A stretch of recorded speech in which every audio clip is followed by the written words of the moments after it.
او توانبار مواقبو دزیج هیکلان کرن جلای پلیس نهیلانا گنهباری المالطای هاته دست سر کرن.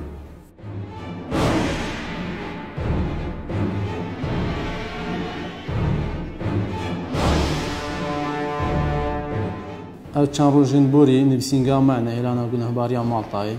ماشیا ام 5 توانبارا دست سر کن سر توان دزیه ایکشوان ماشیا ام متلبس اتخانی کی برتاخ مالطای بهاری کاریا خدانی خانی دست سر کن بریکو دزیا خو انجام داد تشتیگش مالی بدزد هروسا پشتی چند گازنده بو مهاتین چلای چند ولاتیا و کو هیکلی دوانی نه تمام کری اینا دزین او كانوا بالينا بدأنا دزين وقت تأسيسات الكهربائي او بشتي ما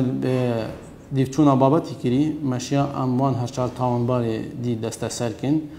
وكولين قال هاتا كرن دام بيدانم تاواني خوي كرينا كو او كانوا بالينا بترش 11 هيكلادا يدزين متفروتين هروسا خانيكي التاخي حي شرطاجي كش من 9 مليون دينار العراقي و$3000 الامريكي يجي دزين وفان همي تاوان بارا برانبری دادگاه و کلین دوکی دانم توانه خواهی.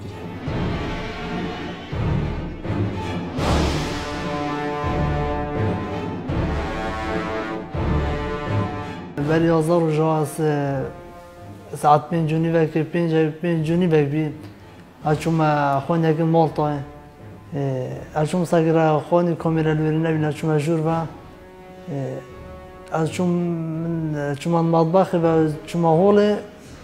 اچون خدا نخوانی مکافحه از گرتم از پشمان مبخلتی کریجی از حسکم کس وکی منکت و نمیشنبیل بس از حسکم کس دی چاف منکت از هر سه اولاد خو چون هیکلال برانبریم پارکام هیکل اکل بره با والمعصی که هیکل اگه صفر لیدزیم والمال طایشی وش 11 خانیابه وتر حوالت معد چون دزیه دوانا و دزیا منو دوه مپارش ما بخود دزیبون حای شرطه نقله که 30 ورقه نقله که 9 میلیون از گله که پشیمان من تکلیا حوالت خراب کردی از طلبه مجی و چه دزیب کردش لای پلیس و فایده گرفتم